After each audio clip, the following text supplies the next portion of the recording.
عبيدة جاهد بالسنن إن كنت صادقا، أعظم من الجهاد بالسيوف. يا أبا عبيدة إن كنت جاهلا فتعلم. رسالة لك، جاهد بالسنن، جاهد بالسنن. جاهد بالسكوت، جاهد بالسكوت يا لكع ابن لكع، جاهد بالصمت، جاهد بالصمت. رأيت الكلام يزين الفتى والصمت خير لمن قد فهم.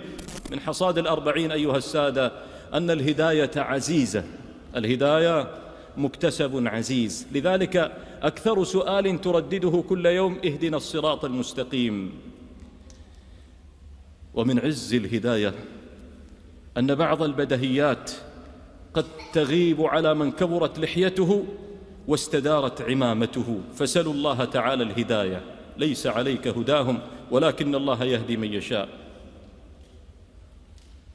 إننا نسأل الله تعالى الهداية في كل صلاة، ونسأله الهداية في السجود. وكان سيدي صلى الله عليه وسلم يستفتح صلاة الليل بسؤال الله تعالى الهداية: اللهم رب جبرائيل وميكائيل وإسرافيل عالم الغيب والشهادة، أنت تحكم بين عبادك فيما كانوا فيه يختلفون، اهدني لما اختلف فيه من الحق بإذنك.